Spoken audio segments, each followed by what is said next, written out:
एक विधवा माँ अपने मन में सपना सजा के अपने बेटे को पाल रही थी कि मेरा बेटा बड़ा होकर मेरा नाम रोशन करेगा और मेरे दुख का दिन कट जाएगा। एक दिन ऐसा हुआ कि माँ गई मंदिर में पूजा करने। सुबह सुबह जब वो उधर से रिटर्न आई तो घर में देखी उसका बेटा मरा हुआ पड़ा है। माँ का देखकर बुरा हाल हो गया, रो रो कर बुरा हाल हो गया। आइए जानते हैं इस कहानी के पीछे राज क्या है। इंदौर में रहने वाली एक बूढ़ी माँ जिसका पति पहले ही साथ छोड़ दिया था, एक बेटा जिसका नाम ऋषि, उसी को पाल पोस कर उसी को देखकर अपनी ज़िंदगी जी रही थी। एक दिन जब पढ़ाई करते करते बीए में ऋषि गया पढ़ने इंदौर में, अच्छा खासा पढ़ाई कर रहा था। एक दिन ऐसा हुआ कि केमिस्ट्री की एक टीचर जिसका नाम पायल बताया जाता है, वो बोली ऋषि तुम पढ़ने में बहुत ठीक हो, बहुत अच्छे हो, केमिस्ट्री तुम्हारी थोड़ा अच्छी नहीं है, इसलिए तुम मेरे घर पे आया करो, मैं तुमको ट्यूशन दे दूँगी, पढ़ाई अच्छी हो जाएगी, टॉप लाओगे इम्तिहान में। ऋषि बोला नहीं मैडम, मेरी माँ बहुत गरीब है, कैसों करके कहाँ से पैसा ला के झाड़ू बर्तन करके स्कूल का फीस हम लोग भर पाते, ट्यूशन नहीं कर पाए। फिर वो पायल बोली नहीं मैं तुमसे 1 रुपया भी नहीं लूँगी, तुम मेरे घर पे आके बस कोचिंग किया करो। ऋषि ने ऐसा ही किया, उस मैडम के घर पे जाने लगा। अब डेली जाने लगा, कोचिंग करने लगा। कोचिंग के बहाने मैडम बुला के उसको इधर उधर की बकी बातें करने लगी, यानी उसके धीरे धीरे वो ऋषभ से प्यार करने लगी।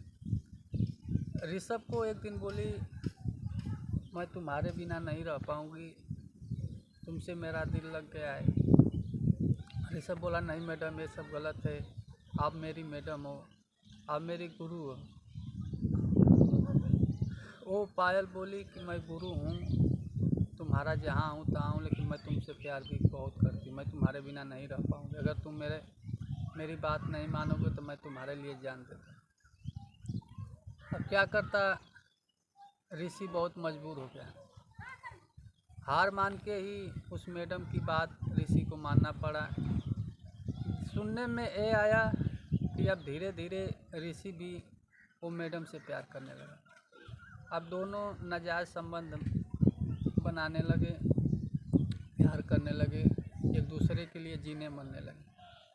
कुछ दिन तक ऐसा ही चलता रहा ऋषि और पायल के बीच। एक दिन ऐसा हुआ कि ऋषि पढ़ाई कर रहा था, पायल इधर फ़ोन लगा रही थी। बोली तुम मेरे घर आज नहीं आए, फ़ोन भी नहीं उठा रहे। ऋषि बोला परीक्षा आ गया है इसलिए मैं तैयारी कर रहा हूँ, थोड़ा बिजी हूँ, दूसरे दिन घर आ जाऊँ। पायल बोली तुम अभी मेरे घर नहीं आओगे 15 मिनट के अंदर तो मैं तुम्हारे यहाँ खुद आ जाऊँ। ऐसा हुआ ही, ऋषि उस पायल के घर नहीं पहुँच पाया, वो खुद ही आ गई ऋषि के घर। अब बोली तुम मेरी बात मान रहे हो कि मैं सारी बात तुम्हारे मम्मी को बताऊं। ये बात सुनकर ऋषि घबरा गया। उसकी माँ भी वहीं पे खड़ी थी। उसकी माँ बोली कौन सी बात कर रही हो बेटी, मुझे बताओ। बोली नहीं माँ, वो ऋषि पढ़ने नहीं आया घर पे मेरे ना, इसलिए बोली। हाँ मैडम बोली एक काम करो, तुम मेरे यहाँ पे नहीं आ पाओगे तो मैं ही तुम्हारे घर डेली आ जाया करूँ। ऋषि की माँ बोली ठीक है बेटी, आज का ट्यूशन इसको यहीं पे पढ़ा दो कमरे में। फिर ऋषि को बोली बेटा मैडम को अपने कमरे में लेके जाओ। फिर ऋषि उस पायल मैडम को अपने कमरे में लेके गया। वहाँ जाते जाते ही पायल ने वही सब करना चालू कर दिया जो पहले रोज़ करती थी। ये सब देख के ऋषि घबरा गया। कुछ दिन और बीता। फिर मैडम बोली कि मैं ऋषि एक दिन मैडम को उसी स्कूल के टीचर अरुण के साथ बाइक पे आते हुए देखा। जब उसको देखा तो वो पागल सा हो गया। सोचने लगा मैडम तो मेरे से प्यार करती थी, फिर इसके साथ कैसे। फिर उसके दोस्त भी बोलने लगे, अरे ऋषि तुम्हारी मैडम तो कुछ ज़्यादा ही उसके क्लोज में है अरुण सर के। ये सुनकर ऋषि को रात भर नींद नहीं आया। फ़ोन रात भर कर रहा है, फ़ोन नहीं उठा रही। रात को ही बाइक उठाया और वो पायल के घर पे चला गया। पायल के घर पे जाके दरवाज़ा ज़ोर से पीट रहा है, दरवाज़ा नहीं खुल रहा है। कुछ देरी के बाद दरवाज़ा खुला तो पायल बोली, अरे ऋषि तुम इतनी रात को? बोला हाँ। तुम मेरा फ़ोन क्यों नहीं उठा रही हो? बोली पायल कि मैं थोड़ा बिजी हूँ इसलिए तुम्हारा फ़ोन नहीं उठा रही थी। तब तक अंदर से आवाज़ आती है, अरे पायल कौन है? ये बात सुनकर ऋषि घबरा गया। तब तक कुछ देर हुआ तो अंदर से एक आदमी शर्ट पहनते हुए आया। वो कोई और नहीं था, उसी स्कूल का मास्टर अरुण था। अब वो ऋषि बोला ये कैसे यहाँ पे? बोला कुछ मैं तैयारी कर रही हूँ, कुछ बिजी हूँ ऋषि। पायल बोली कुछ दिन तक मैं तुमसे दूर ही रहना चाहती हूँ। अब ये बात इतना बोलकर ऋषि को बोली तुम चले जाओ घर पे। दरवाज़ा पायल बंद कर लेती है। ऋषि बैठ कर वहीं पर रोने लगता है।